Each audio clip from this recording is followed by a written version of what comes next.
죽으신 주님,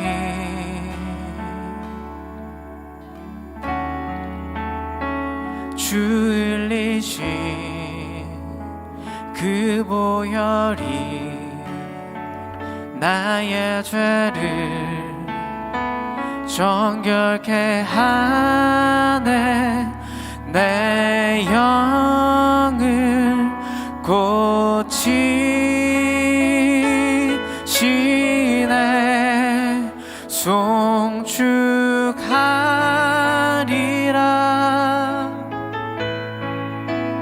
화목케 하신 주,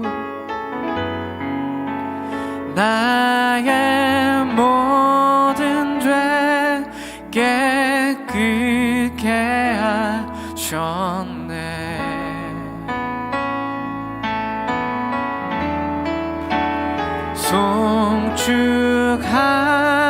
송축하리라.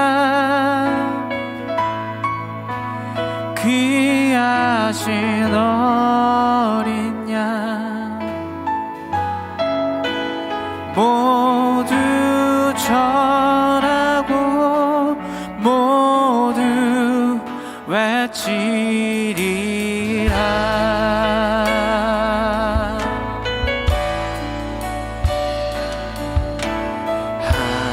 하나님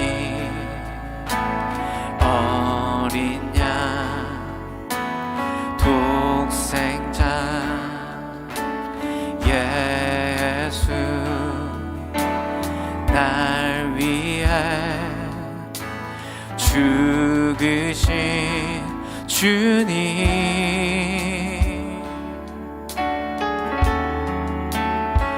주 흘리신 그 보혈이 나의 죄를 정결케 하네. 내 영을 고치시네.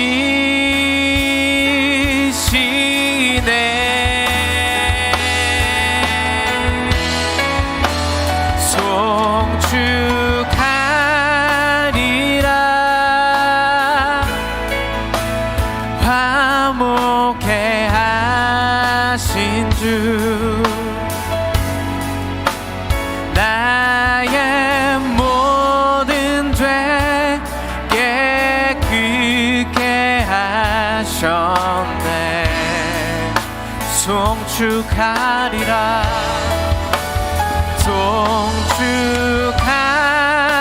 송축하리라. 귀하신 어린 양 모두 절하고 모두 외치리. 한 번 더. 송축하리라. 우리 화목케 하신 주, 송축하리라. 화목케 하신 주, 나의 모든 죄 깨끗게 하셨네.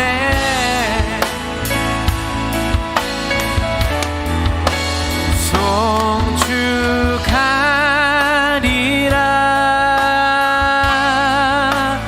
귀하신 어린 양, 우리 모두 주님 앞에 모두 절하고 모두 외치리라. 우리가 선포합시다. 주 흘리신 그 보혈이, 주 흘리신 그 보혈이 나의 죄를 정결케 하네. 내 영을 고치시네.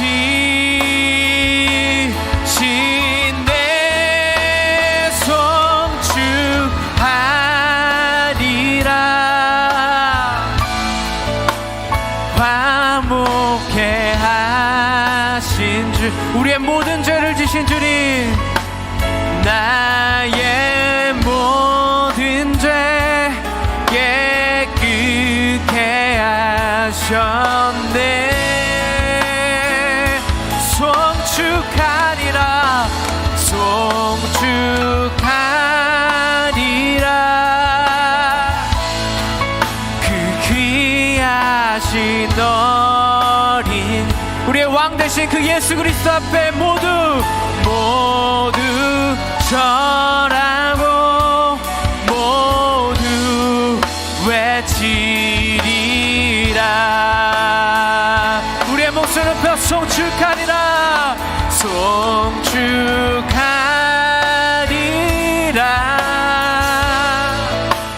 화목해 하신 주, 나의 모든 죄 깨끗게 하셨네. 송축하리라, 송축하리라. 귀하신 어린 양 모두 절하고 모두 외치리라. 오, 주님의 높고 위대하심을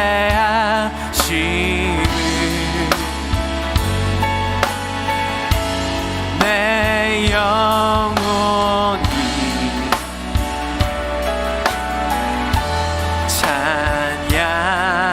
찬양하네. 주님의 높고 위대하심을 우리의 영혼이 주 이름을 내 영혼이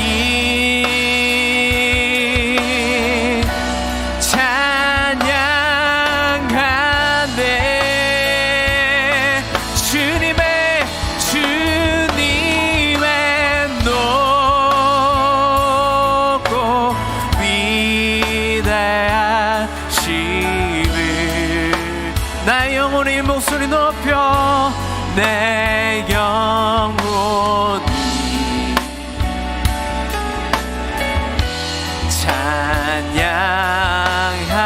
찬양하네.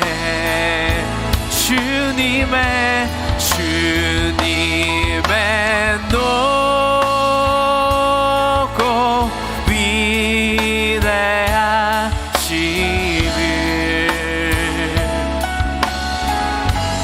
내 영혼이 찬양하.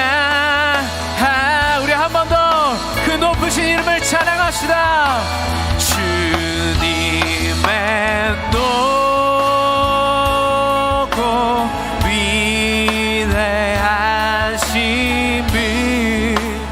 나의 영혼이 내 영혼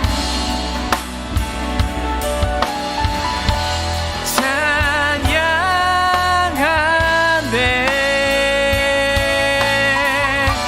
주님의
찬양하네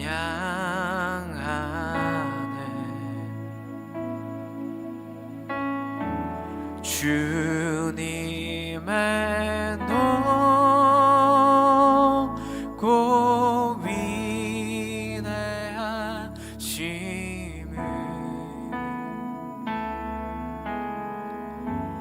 내 영혼이 찬양하네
사도신경하심으로 우리의 신앙을 고백하겠습니다.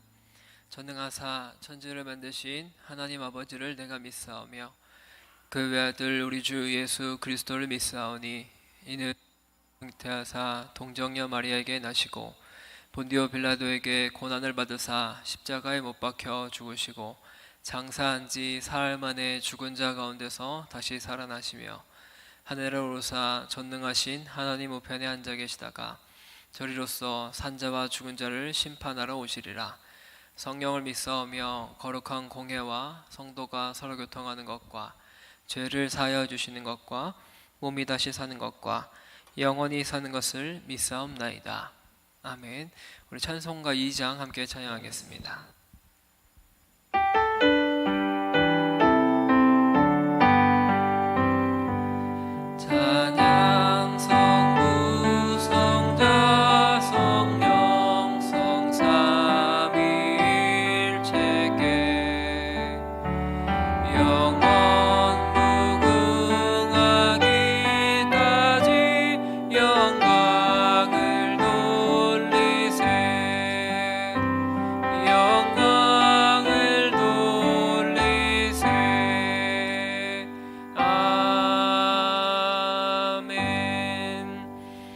기도하겠습니다. 사랑의 하나님, 참으로 감사드립니다. 우리를 하나님을 예배할 수 있도록 하나님의 전에 불러주시고 하나님을 찬양할 수 있도록 인도해 주심에 너무나 감사드립니다. 하나님, 오늘 우리가 하나님 앞에 드려지는 예배가 주님 앞에 우리가 신령과 진정으로 드리는 예배 시간 되게 하여 주시고 오직 주님 한 분만을 바라보고 오직 한 분만을 주님 한 분만을 의지하며 나아가는 귀한 시간 될 수 있도록 하나님 우리에게 은혜를 더하여 주시옵소서. 하나님, 예배를 시작하는 시간입니다. 마치는 시간까지 오직 하나님 한 분만을 찬양하기 원하오며 사랑이 많으신 예수님의 이름으로 기도드립니다. 아멘. 오늘 함께 보실 하나님 말씀은 마가복음 14장 27절부터 42절입니다.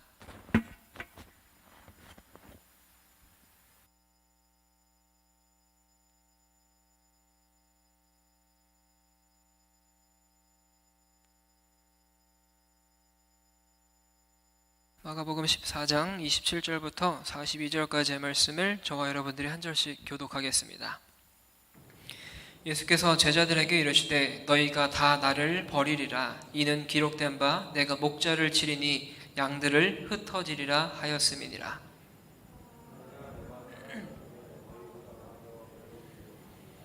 베드로가 여짜오되 다 버릴지라도 나는 그리하지 않겠나이다.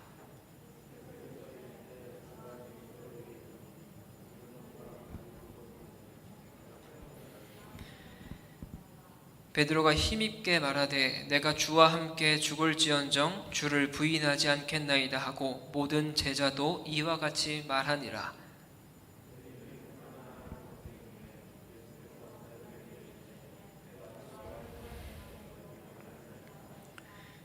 베드로와 야고보와 요한을 데리고 가실새 심히 놀라시며 슬퍼하사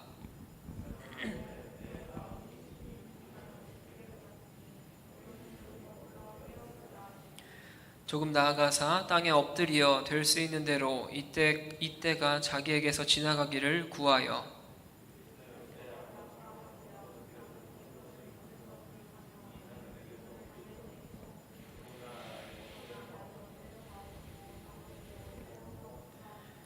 돌아오사 제자들이 자는 것을 보시고 베드로에게 말씀하시되 시몬아 자느냐 내가 1시간도 깨어 있을 수 없더냐.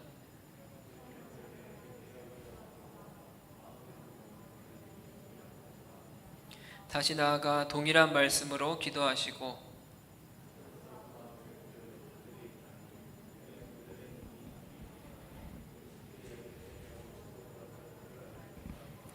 세 번째 오사 그들에게 이르시되 이제는 자고 쉬라. 그만 되었다. 때가 왔도다. 보라 인자가 죄인의 손에 팔리느니라.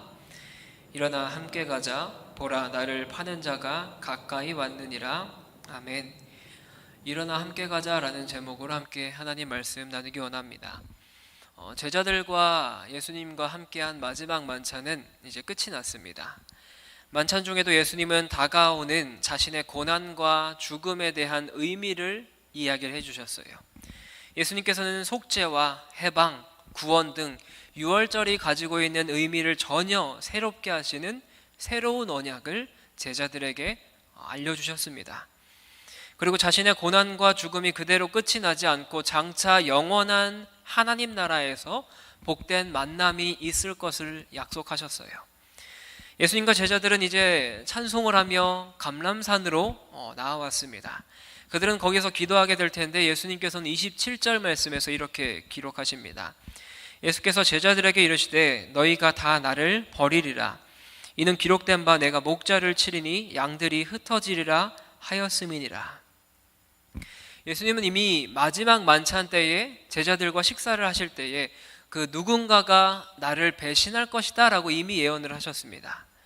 이 말씀을 들은 제자들은 저마다 그게 저입니까? 혹시 그게 저 아닙니까? 라고 예수님께 질문을 하시죠. 그 가운데는 가룟 유다도 역시 있었습니다. 그런데 마가복음에서는 기록하고 있지 않지만 마태복음 26장 25절에는 이런 말씀이 기록되고 있습니다.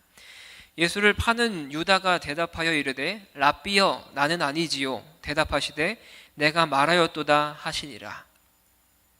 이런 대화가 오갔음에도 불구하고 그 옆에 주변에 있었던 제자들은 다른 반응이 없었습니다. 아마도 이 이야기가 예수님과 유다가 은밀하게 이야기를 나눴던 것으로 우리가 알 수 있겠죠. 또 요한복음에서는 이 부분을 이렇게 기록합니다. 요한복음 13장 24절부터 26절 이렇게 기록합니다. 시몬 베드로가 머리짓을 하여 말하되 말씀하신 자가 누구인지 말하라 하니 그가 예수의 가슴에 그대로 의지하여 말하되 주여 누구니이까? 예수께서 대답하시되 내가 떡 한 조각을 적셔다 주는 자가 그니라 하시고 곧 한 조각을 적셔 가룟 시몬의 아들 유다에게 주시니.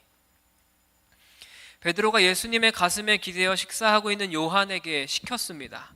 예수님께서 선생님을 팔 사람이 누구인지를 물어보라고 시킨 거예요. 요한이 예수님께 묻자 예수님께서는 즉시 대답을 해주셨고 그에 대한 행동으로 또 알려주셨습니다.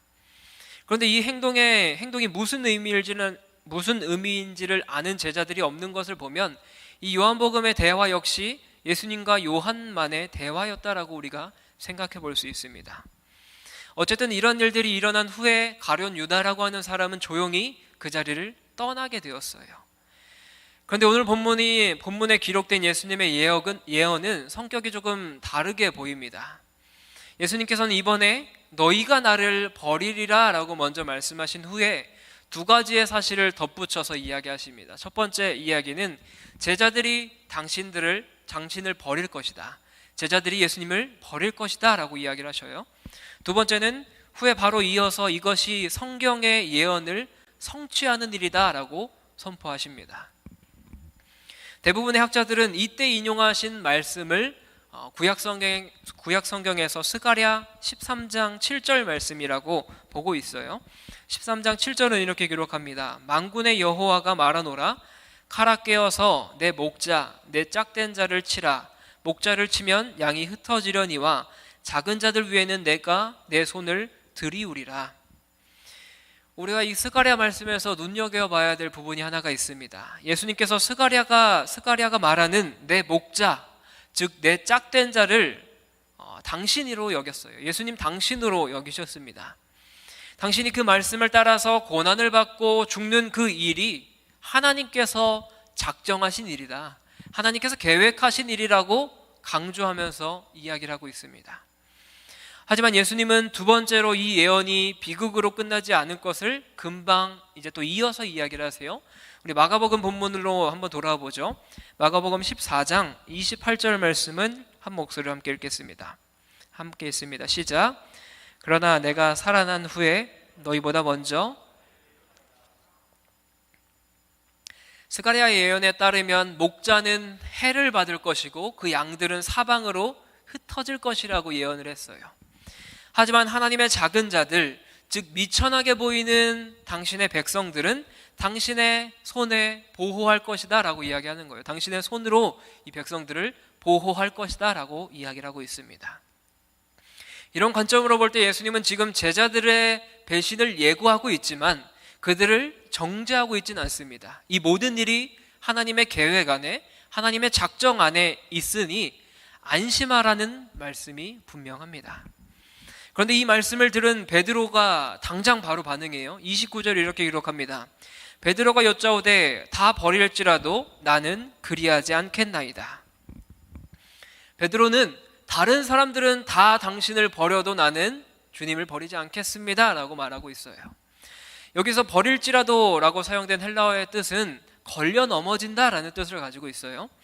모든 사람들이 다 걸려 넘어질지라도, 모든 사람들이 다 넘어질지라도 나는 넘어지지 않고 주님만을 따르겠습니다 라고 베드로가 강력하게 이야기해요. 그런데 또한 예수님의 말씀 또한 단호하십니다. 30절에서 이렇게 이야기하세요. 예수께서 이르시되 내가 진실로 내게 이르노니 오늘 이 밤 닭이 2번 울기 전에 내가 3번 나를 부인하리라. 예수님께서 뭐라고 말씀하는 거예요? 내가 진짜로 말하는데 너는 한 번도 아니고 3번이나 나를 부인할 것이다 라고 말하는 거예요. 그런데 이 이야기에 베드로는 물러서지 않습니다. 31절에서 이렇게 고백해요. 베드로가 힘있게 말하되 내가 주와 함께 죽을지언정 주를 부인하지 않겠나이다 하고 모든 제자도 이와 같이 말하니라. 베드로는 이제 굳이 다른 사람들과 자신을 비교하지 않습니다. 주님, 저는 죽을지언정 제 목숨을 바칠지언정 주님을 배신하지 않겠습니다 라고 힘있게 고백해요. 이 말을 들은 다른 제자들도 저도 그렇게 하겠습니다 라고 동일하게 예수님께 고백을 하고 있어요. 그런데 이에 대한 예수님의 대답은 기록되고 있지 않습니다. 이미 예수님의 고난은 계획되어 있었습니다. 그리고 그 계획대로 계속 진행이 되고 있었어요. 예수님의 죽음은 사람의 눈에는 아직까지 직접적으로 보이지 않습니다. 하지만 그 일을 함께 계획하시고 그 계획의 주인공이신 예수님은 이미 그 일의 현실선 안에 서 있었습니다. 예수님께서는 그 일이 이미 현실이었어요. 그 현실을 향해 달려가고 있었습니다. 그리고 또한 이 일이 이루어지기까지 많은 조연들이 필요했습니다. 그런데 그 조연들의 역할 또한 이미 확정이 되어 있었어요. 아무리 제자들이 강력하게 부인한다 할지라도 베드로가 앞서 나서서 주님 저는 예수님을 배신하지 않겠습니다 라고 강력하게 이야기한다 한들 이 모든 것은 주님의 계획 안에 이루어지고 있었고 계속적으로 진행이 되어지고 있었습니다. 이런 이야기들이 오가는 가운데 예수님과 일행들은 겟세마네라고 불리는 동산에 도착하게 됩니다. 이 동산은 예루살렘 동편의 이 성벽 쪽에 있었다고 해요. 감람산 저지대에 위치한 올리브 나무 숲에 붙여진 명칭이 겟세마네라고 불리는 동산입니다. 여기까지 도착하신 예수님께서 이제 제자들에게 이렇게 이야기합니다. 우리 32절의 말씀을 한 목소리로 읽겠습니다. 32절 함께 읽습니다. 시작. 그들이 겟세마네라 하는 곳의 이름에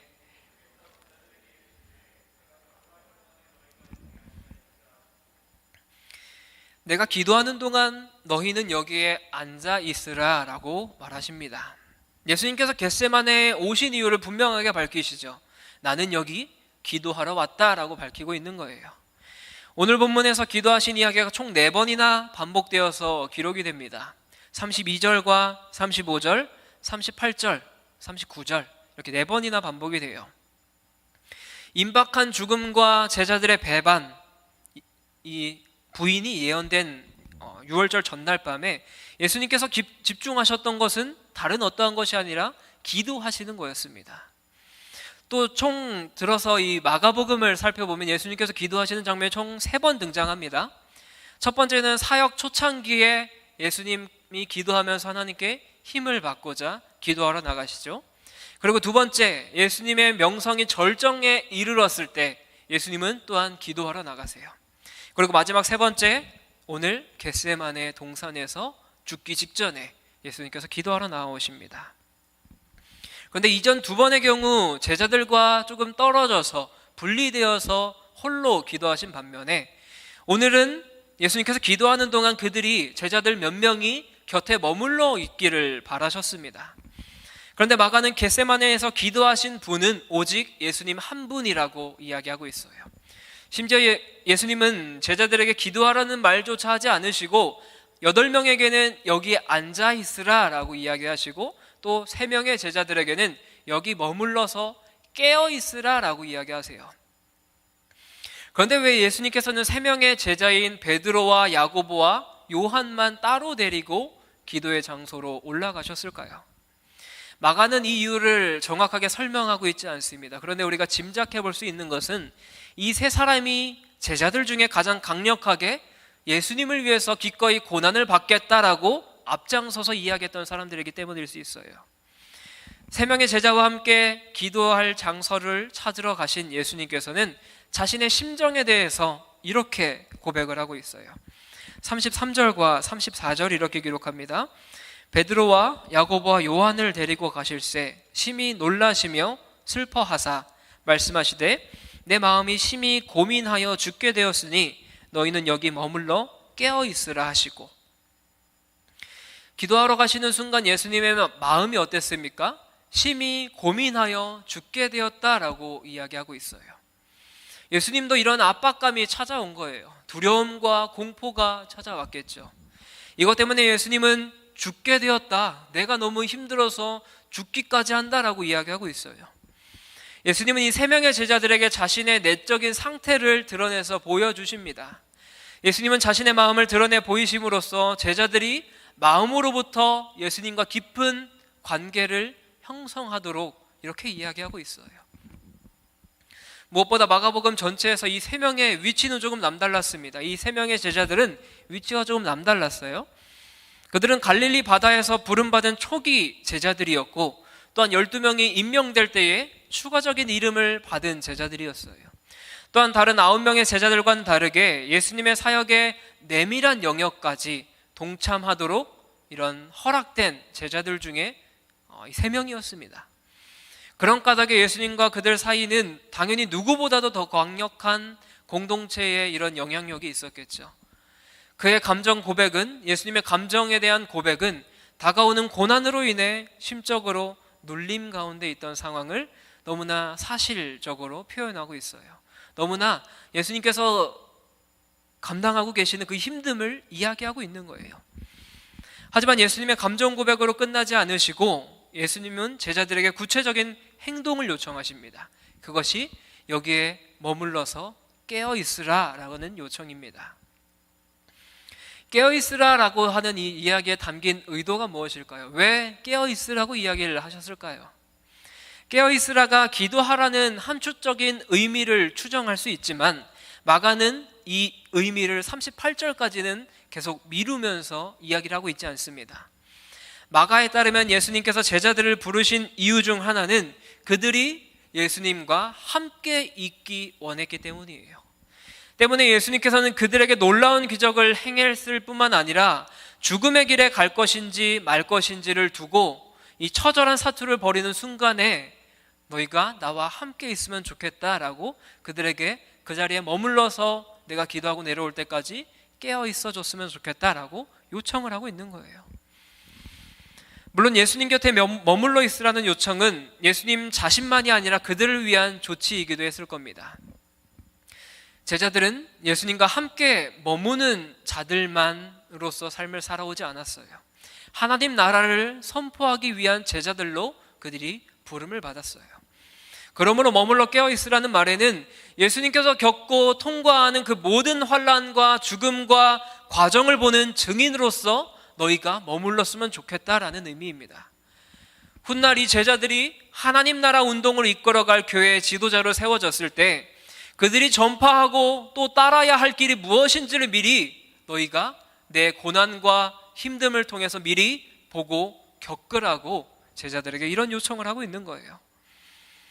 마침내 기도할 장소에 도착하신 예수님께서는 땅에 쓰러지듯 꿇어 엎드리셨어요.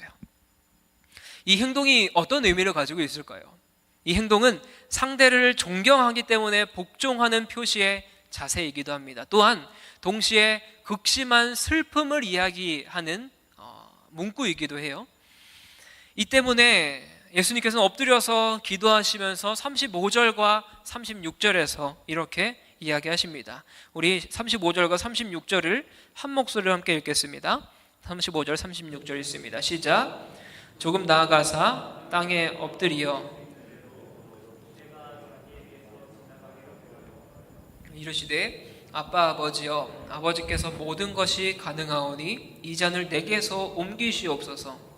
그러나 나의 원대로 마옵시고 아버지의 원대로 하옵소서 하시고, 예수님께서는 자신의 죽음을 이미 예언을 하셨죠. 예견하시면서 예루살렘으로 입성하셨어요. 죽으시기 위해 입성했어요.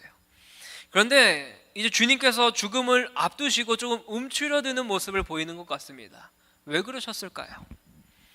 이것은 예수님께서 단지 본인의 죽음이 아닌 그 이상의 무언가를 맞을 것을 의식적으로 느꼈기 때문입니다.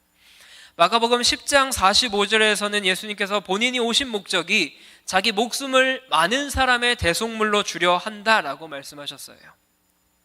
그리고 또한 예수님은 이사야의 말씀처럼 찔림은 우리의 허물 때문이요 상함은 우리의 죄악 때문이라 라는 이 여호와의 종이 겪게 될 최종적인 결말 앞에 지금 서 계십니다. 거룩하고 전능하신 하나님 앞에서 우리가 우리의 자신의 죄들에 대해 책임지는 것이 남은 한 가지 중에 하나였습니다. 그런데 예수님께서는 이것이 정말 두려웠던 거예요. 하나님 앞에 서서 세상의 그 모든 죄들, 모든 악행들, 모든 상처들, 모든 비겁함들에 대한 책임을 지는 것, 이것을 누가 감히 상상할 수 있을까요? 이 모든 세상의 죄를 내가 감당할 수 있을까요? 예수님께서는 이 모든 죄들을 감당하기에 앞서 두려움이 찾아오신 겁니다. 예수님께서 많은 사람의 죄를 도맡아서 범죄자들을 위해서 기도하시는 것이 하나님 아버지의 뜻이었는데, 예수님은 아버지의 이런 뜻에 순종하는 데에서 버림받는 것과 이런 어려움들, 이것을 두려움으로 다가오는 거예요. 인류 대신 죄의 짐을 떠안는 것에 대한 가장 어려운 점은 하나님에게서 완전히 단절되는 것입니다. 자신의 죽을 운명이라는 것 때문에 예수님께서 두려워하신 것이 아니라 죄를 향한 하나님의 진노의 대상이 본인이 되는 거기 때문에 이제 완전하게 자신의 모든 것을 포기하고 예수님은 하나님 앞에서 진노를 당하게 될 그 두려움 앞에 이제 나는 죽기까지 무섭다, 죽기까지 힘들다라고 고백을 하고 있는 거예요. 예수님께서 슬픔과 고민에 가득 찬 기도를 죽음을 향한 각오로 마무리한 후에 잠시 기도를 중단하시고 제자들이 있는 곳으로 내려오십니다. 제자들은 그 자리 가운데서 기도하고 있어야 됐습니다. 그런데 제자들의 모습은 어땠나요? 그 자리 가운데서 잠을 자고 있었어요. 어처구니 없는 광경을 보신 주님께서 베드로에게 37절과 38절에서 이렇게 이야기하십니다. 돌아오사 제자들이 자는 것을 보시고 베드로에게 말씀하시되 시몬아 자느냐? 내가 1시간도 깨어 있을 수 없더냐? 시험에 들지 않게 깨어 있어 기도하라. 마음에는 원이로되 육신이 약하도다 하시고. 예수님의 이러한 지적은 우리 인간의 연약함을 뼈아프게 밝히십니다. 예수님도 연약한 베드로의 진정성만큼은 인정하셨어요. 그런데 시몬 베드로는 예수님을 정말 사랑했어요. 그는 정말 예수님을 위해서 죽기까지 마음이 있었습니다. 그런데 그것은 그냥 마음에 지나치지 않았습니다. 그것은 그냥 마음뿐이었던 거예요. 본문에서 베드로가 워낙 단호하게 주님을 배신하지 않겠다라고 장담했기 때문에 하필이면 예수님께서 내려오셔서 베드로에게 이렇게 이야기를 하셨겠죠. 예수님께서 베드로와 제자들에게 전하신 심정은 인간의 연약함에 대한 어떤 연민과 사랑이었습니다. 마음은 간절하지만 실제로 그처럼 할 수 없었던 인생, 이것이 우리가 살고 있는 우리의 모습일 때가 참으로 많습니다. 또한 예수님의 모습을 통해서 우리가 무엇을 볼 수 있을까요? 죽음의 잔을 피하기를 바라면서도 자신의 의지를 쳐서 하나님의 뜻에 복종하며 나아가는 그 예수님의 몸부림. 우리는 신성을 지니신 예수님께서 어떻게 이런 인성의 욕망을 경험하셨는지 이해할 수 없고 또한 설명할 수 없습니다. 그럼에도 불구하고 우리가 주님께서 이렇게 기도하시는 모습을 통해서 우리는 이런 갈등과 극복의 과정을 볼 수가 있습니다. 잠에 빠져서 자느라 기도하지 못하는 제자들과 고난을 앞두고 하나님께 기도드리는 예수님의 이런 슬픈 모습, 이것은 3번이나 반복되었습니다. 제자들은 예수님의 탄식과 당부에도 불구하고 눈꺼풀의 무게를 견디지 못했어요. 하지만 이제 때가 되었습니다. 마침내 기도를 예수님께서 마치시고 일어나 잠에 빠진 제자들에게 41절에서 이렇게 말씀하십니다. 41절 한 목소리로 읽겠습니다. 세 번째 오사 그들에게 이르시되 이제는 자고 쉬라. 보라 인자가 죄인의 손에 팔리느니라. 죽음을 각오했다고 이야기했던 제자들의 열정도, 피곤에 못 이겨 기도하지 못하고 잠에 빠졌던 그 연약함도, 고난의 잔을 어떻게든 피해보고자 했던 인간의 미련도, 연약한 인성을 극복하려는 처절한 영적 전쟁의 시간도 이제 다 끝이 났습니다. 이제 그 고난의 시간이 점점 더 구체적으로 다가오고 있어요. 이 모든 것이 하나님의 계획대로 진행이 되고 있고 이제 거의 문 앞에 다가왔습니다. 당신을 죽음의 십자가에 온전히 맡기기로 결심한 예수님께서 제자들에게 이렇게 이야기하십니다. 42절 이렇게 기록합니다. 일어나 함께 가자. 보라 나를 파는 자가 가까이 왔느니라. 예수님께서는 당신을 체포하러 다가오는 배신자와 무리를 맞을 준비를 이제 마치셨어요. 제자들에게 일어나 함께 가자라고 말씀하셨지만 이 제자들은 앞으로 다가올 이야기에서 무리들과 십자가 앞에서 예수님을 배신합니다. 물론 예수님은 이 모든 이야기 또한 다 알고 계셨어요. 이 모든 일이 어떻게 진행될지 또한 다 알고 계셨어요. 이 모든 것이 하나님의 계획 안에 있었기 때문입니다. 사랑하는 여러분, 말씀을 마무리하려고 해요. 지금까지 우리가 살펴본 본문을 생각을 해봅시다. 예수님의 기도 장면과 곧 다가올 고난의 현장에 대하시는 예수님의 태도를 우리가 살펴봤어요. 이 장면을 통해서 우리는 무엇이 느껴지시나요? 이 본문의 가장 큰 주제는 제자들의 연약함과 예수님의 기도가 아닐까요? 제자들은 누구나 할 것 없이 전부 다 내가 주를 위해 죽겠습니다 라고 이야기했어요. 혹은 나는 절대 주님을 배신하지 않겠습니다 라고 이야기했죠. 하지만 그들은 육체의 피곤함조차 견디지 못했습니다. 많은 사람들은, 인간들은 잠을 못 자면 굉장히 고통스러워해요. 저도 잠이 많은 사람 중에 한 사람입니다. 잠을 자지 못하면 머리가 돌아가지 않고요, 제정신이 아니고 아무 말이나 그냥 합니다. 실제로 잠을 자지 못하는 것이 얼마나 무서운 고통인지 여러분들도 다 아실 거예요. 지금 다 이제 대학교에서 시험 기간을 또 지나고 있죠. 벼락치기가 우리의 인생이지 않습니까? 시험 앞두고 벼락치기 하면서 또 열심히 공부할 때 잠을 이겨내는 여러분들의 모습, 핫식스를 먹으며 에너지 드링크를 먹으며 밤새고 공부해서 어떻게든 시험을 잘 견뎌 보려는 그 잠을 이기려고 하는 그 어려움이 여러분들 또한 다 알고 계실 거예요. 그런데 제자들은 예수님께서 그렇게 당부하고 3번이나 부탁하셨는데 깨어서 기도할 수가 없었을까요? 3번이나 기도하시다가 찾아와서 깨우셨을 때 탄식하시는 주님 앞에서 제자들은 어떠한 말로도 변명할 수 없었습니다. 우리가 보는 이 성경에는 참 많은 실패자들의 인생이 기록되고 있어요. 신약 성경은 예수님을 배신했던 2 위대한 사역자들이 기록되죠. 예수님을 3번이나 부인했던 베드로의 일생이 기록이 되고요, 또한 그리스도인들을, 교회를 잔인하게 핍박했던 사도 바울의 이야기가 기록이 됩니다. 그러나 그들은 결국 우리가 알고 있는 그대로의 모습으로 주님을 위해서 살기 애썼습니다. 또 그렇게 살다가 죽기까지 했어요. 그것이 하나님의 계획과 작정 안에, 하나님의 모든 플랜 안에 있었기 때문이에요. 하지만 우리는 이렇게 예수님을 믿으면서도 이 일이 어떻게 실현될지는 아무도 모릅니다. 우리 자신의 미래 또한 마찬가지예요. 우리는 삶을 주관하시는 하나님을 믿으며 그분의 손에 우리의 모든 것을 맡긴다라고 매주 고백해요. 아니, 매 순간 고백하고 매일 고백합니다. 하지만 우리는 지나온 일들에 대해서만 믿을 뿐 앞으로 다가올 그날은 믿음으로 나아가지 않아요. 여전히 불신과 불안과 두려움에 떨며 삶을 살아가요. 왜요? 알지 못하기 때문이에요. 앞으로 다가올 우리의 날이 어떨지 알지 못하기 때문이에요. 내일의 인생이 어떨지 모르기 때문에 우리는 불안과 공포와 어려움 가운데 삶을 살아갑니다.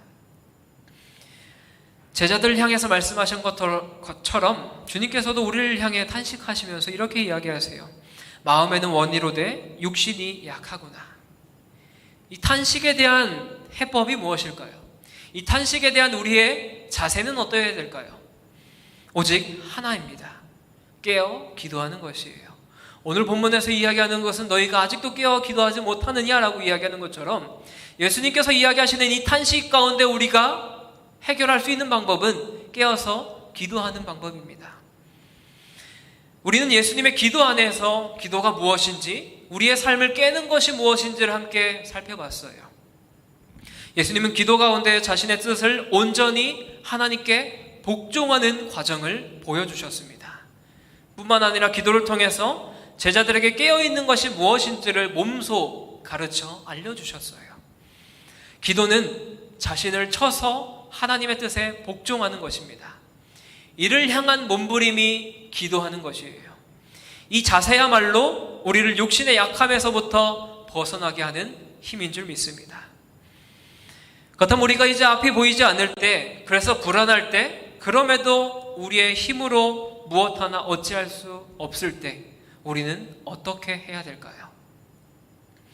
그분의 온전한 계획과 능력을 믿는 가운데 깨어 기도하면서 하나님의 뜻에 우리를 쳐서 복종해야 되는 줄 믿습니다. 하나님의 뜻에 죽기까지 순종하기로 결심하신 주님은 기도를 마치신 후에 이렇게 이야기하시죠. 일어나 우리가 함께 가자. 우리는 하나님의 뜻을, 우리에게 주어진 인생의 짐을 어떠한 자세로 맞이해야 될까요? 그것을 맞이하면서 우리는 무엇을 어떻게 기도하며 살아가야 될까요? 주님께서는 우리 앞에서 우리를 기다리고 계세요. 우리는 그렇기 때문에 전혀 두려워할 것이 없습니다. 내 인생의 미래, 내일의 우리의 삶, 또한 우리의 모든 앞에 기다리고 있는 많은 일들, 그 가운데에서는 하나님께서 우리를 기다리고 계세요. 이 믿음을 가지고 살아내는 저와 여러분 되시기를 간절히 축원합니다. 우리 자신을 쳐서 하나님의 뜻에 복종하고 주님 앞에 깨어 기도하는 저와 여러분 되시길 주님의 이름으로 간절히 축원합니다. 이 시간 함께 찬양하고 기도하기 원합니다. 함께 찬양할 때는 오직 주만이라는 찬양 함께 하기 원해요. 우리의 마음과 우리의 영혼이 오직 하나님 한 분만을 바라봤으면 좋겠어요. 오늘 예수님께서 기도하시는 모습을 통해서 여러분들은 무엇을 느끼셨나요? 하나님이시자 인간의 몸을 입고 오신 예수님께서는 하나님 앞에서 자신이 모든 세상의 죄를 담당하는 것에 대해서, 그것을 짊어지시는 것에 대한 부담감, 두려움, 또한 무서움을 가지고 계셨어요. 그래서 기도하는 자리에 앞서 무릎을 꿇고 엎드리어 하나님께 기도하며 나아오셨습니다. 예수님도 이렇게 하나님 앞에서 무릎 꿇고 기도하고 계세요. 그런데 우리는 어떠한 모습으로 삶을 살아오십니까? 내 앞에 다가올 미래, 내 앞에 다가올 어려운 문제들, 한치 앞도 모르는 우리의 인생들, 그 인생들 앞에 우리는 어떠한 모습으로 하나님 앞에 나아가고 계십니까? 불평하고 불만하고 그냥 낙담만 하며 살아오고 있지는 않습니까? 오늘 예수님 모습처럼 우리의 모든 것을 하나님께 쳐서 복종하고 하나님의 뜻에 나의 모든 것을 바치는 마음으로 우리 이 시간 함께 오직 주만이 라는 찬양 함께 하기 원해요.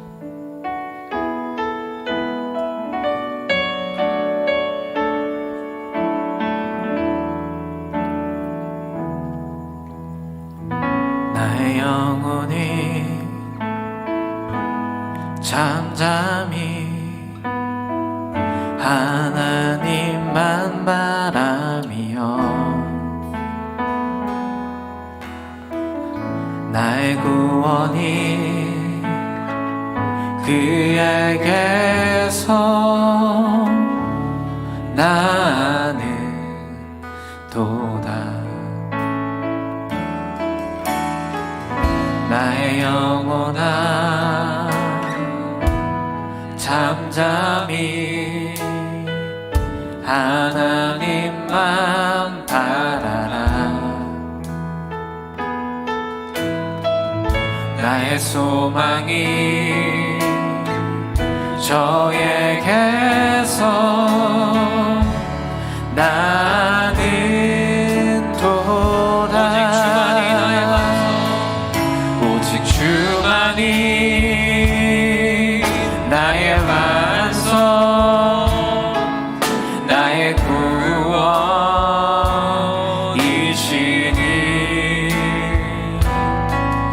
오직 주만이 나의 산성, 내가 요동치 아니하리. 우리 2절로 찬양할까요? 나의 영혼이 간절히, 나의 영혼이 간절히 여호와를 갈망하며 나의 입술이 여호와를 송축하리. 나의 영혼이 즐거이, 나의 영혼이 즐거이 여호와를 따르리니, 여호와를 따르리니 나의 평생에 여호와를 송축하리. 오직 주만이 나의 반석, 나의 구원이시니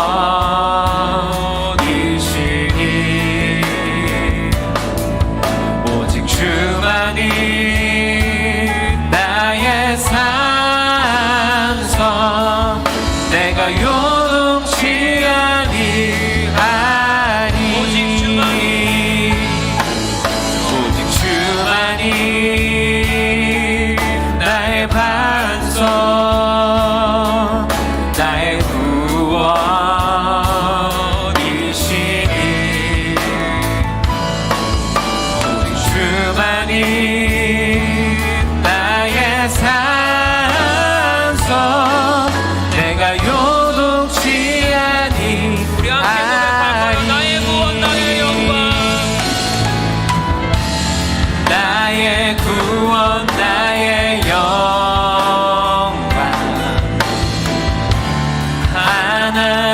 내게 있으니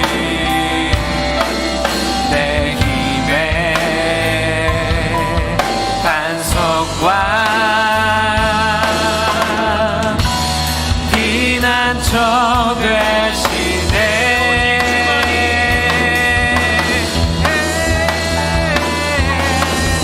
오직 주만이 나의 반석, 나의 구원, 나의 구원이시니.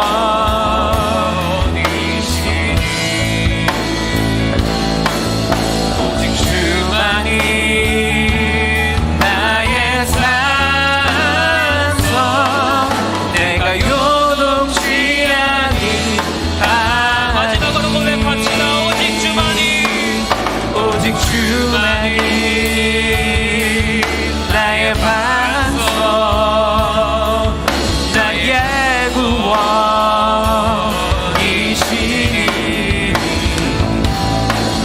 오직 주만이 나의 산성, 내가 요동치 아니하리. 우리 시간 함께 기도하기 원합니다. 사랑하는 여러분, 오늘 하나님의 말씀을 통하여 제자들이 이러한 모습들, 주님, 우리는 주님을 배반하지 않겠습니다.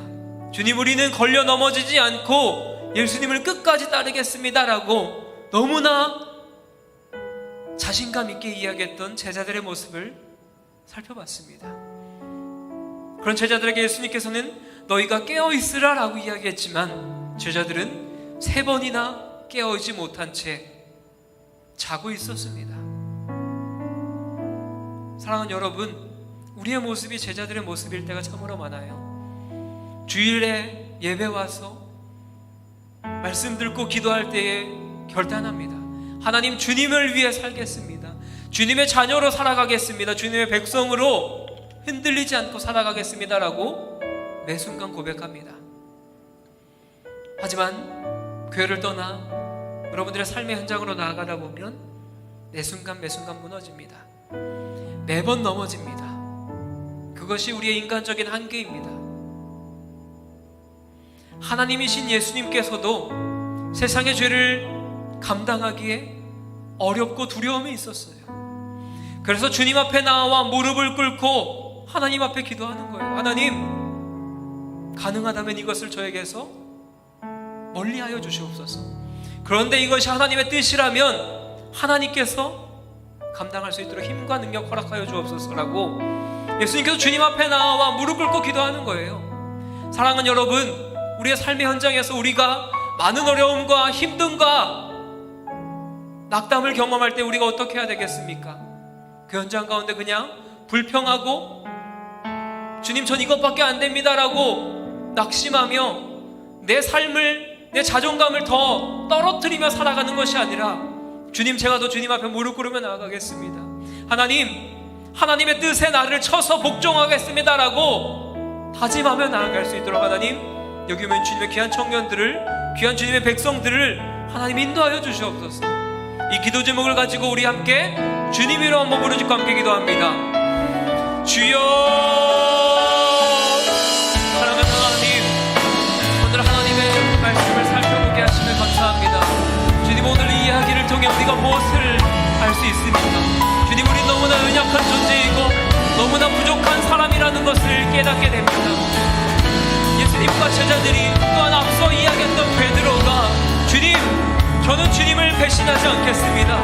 다른 누구가 다 넘어질지라도, 걸려 넘어질지라도 저는 주님을 배신하지 않겠습니다 라고 이야기했던 베드로조차 주님 앞에 걸려 넘어지고 넘어질 수밖에 없었습니다. 주님, 이 삶의 모습이, 이 베드로의 모습이, 제자들의 모습이 우리의 모습일 때가 너무나 많은 것을 보게 됩니다. 하나님, 우리가 매 순간 주님 앞에 나와 결단하고 주님 앞에 헌신된 사람으로 주님의 제자로 살아가겠다고 이야기하고 다짐하며 나아갔지만 주님, 우리 매 순간 넘어집니다. 주님, 우리 매 순간 교회 밖을 나아갈 때마다 매 순간 넘어집니다. 주님, 우리가 어떻게 해야 되겠습니까? 주님, 그럴 때마다 주님 앞에 무릎 꿇게 하여 주옵소서. 주님 앞에 나를 쳐서 하나님의 뜻에 우리를 복종시켜 주시옵소서. 예수님께서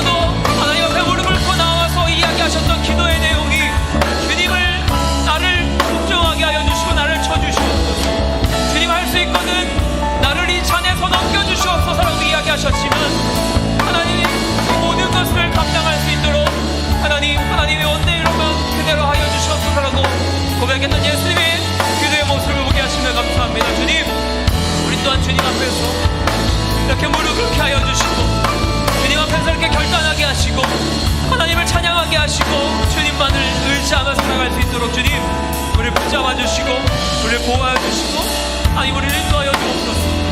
부족한 사람들을 하나님 채워주시고 하나님의 능력으로 하나님의 일하심으로 하나님의 붙드심으로 채워갈 수 있도록 주님 우리를 보호하여 주시고 인도하여 주시고 그렇게 일하신 주님을 바라봅니다. 사랑하는 하나님 참 감사합니다. 오늘 하나님의 말씀을 통하여 인간의 연약한 모습들을 보게 하심에 감사합니다. 베드로가 그렇게 자신감 있게 주님 앞에 나와 주님을 배신하지 않겠다라고 이야기하고 다른 사람들은 걸려 넘어질지라도 자신은 걸려 넘어지지 않아 주님만을 따르겠다라고 이야기했지만 모든 제자들은 예수님을 떠나고 예수님을 배반합니다. 우리의 모습이 이럴 때가 참으로 많아요. 하나님 우리를 붙잡아 주시옵소서. 우리에게 힘을 더하여 주시옵소서. 우리가 예배드리고 항상 주님 앞에 결단하며 하나님의 자녀로 살아갔다라고 고백하지만 내일 우리의 삶에서 무너집니다. 매일 우리의 삶에서 어려움을 마주할 때 힘듦을 마주할 때 매 순간 넘어집니다. 주님 우리에게 이것을 감당할 수 있는 힘을 더하여 주시옵소서. 예수님께서 겟세마네 동산 가운데 올라오셔서 하나님께 기도하셨던 이야기 또한 이 잔을 내게서 넘겨주실 수 있으면 넘겨달라고 고백하고 또한 하나님의 원대로 하라고 이야기하시며 감당할 수 있도록 힘과 능력을 허락해달라고 기도하셨던 모습처럼 주님 우리도 하나님 앞에 나와 우리를 쳐서 복종하게 하여 주시옵소서. 하나님의 뜻에 합당한 사람으로 우리를 인도하여 주셔서 그 모든 일에 주님의 뜻대로 살아갈 수 있도록 하나님 우리를 귀한 주님의 자녀로 인도하여 주시옵소서. 주님 이 시간 그냥 오지 않고 주님 앞에 예물 드린 손길들이 있습니다. 이 예물이 사용되는 곳곳마다 하나님의 은혜가 흘러가게 하시고 하나님의 사랑이 흘러가게 하시고 하나님의 인도하심이 흘러갈 수 있도록 하나님 은혜 더하여 주시옵소서. 그렇게 일하실 주님을 기대하며 사랑이 많으신 예수님의 이름으로 기도드립니다. 아멘. 이제 우리 주 예수 그리스도의 은혜와 하나님의 사랑과 성령의 교통하심이 우리 자신을 쳐서 하나님의 뜻에 복종하고 주님 앞에 깨어 기도하기로 다짐한 여기 모인 주님의 귀한 백성들 머리 위에 이제부터 영원토록 함께 있을지어다. 아멘.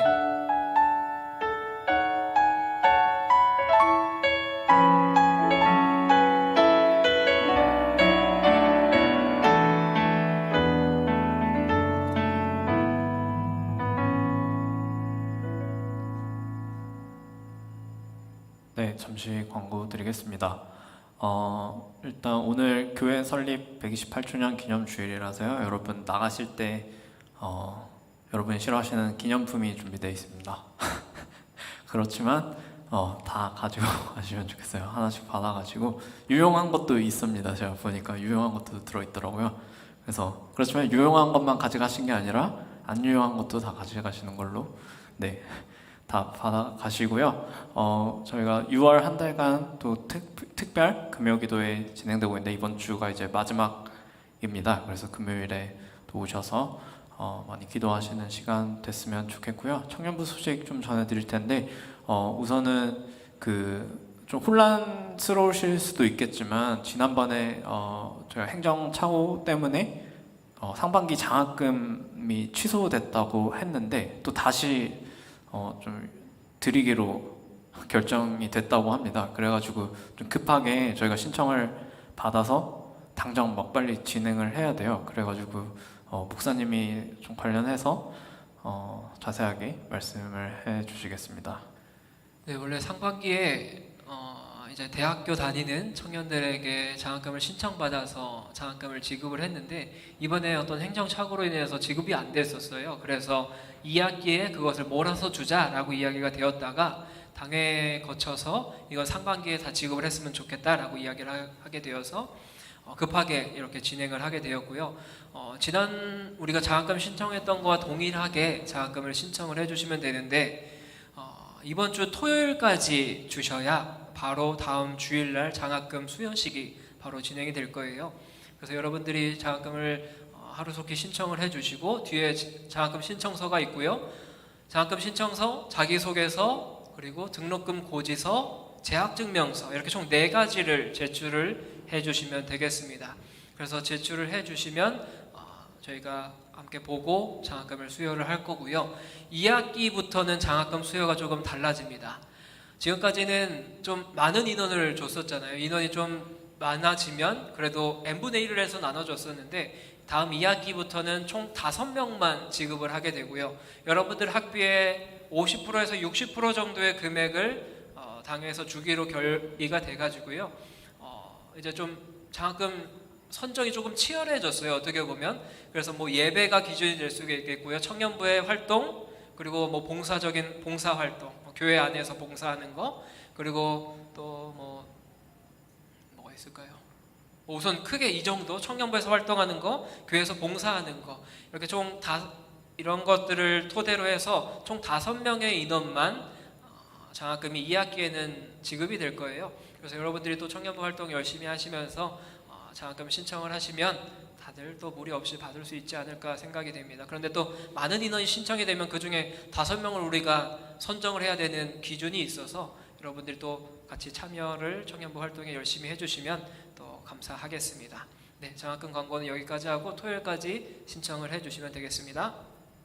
네, 그래서 토요일까지지만 가급적 좀 오늘 오신 분들 중에 또 대학 재학 중이신 분들은 나가시는 길에 신청서 받으셔서 오늘 바로 그냥 제출해 주시면 좋을 것 같아요. 그래서 물론 필요한 서류들이 있지만 그거는 나중에 제출해도 되니까 일단 우선은 신청서를 제출해 주시고, 오늘 안 오신 분들은 어쩔 수 없지만 저희가 또 필요한 서류는 승동 청년부 단톡방 공지방 이용해서 자세하게 안내해 드리도록 하겠습니다.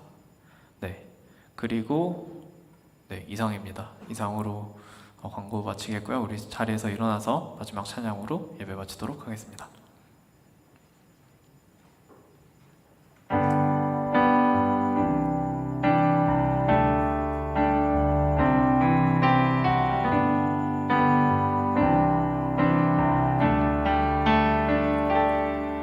나는 주의 영광을 보내 우리 가운데 계신 주님,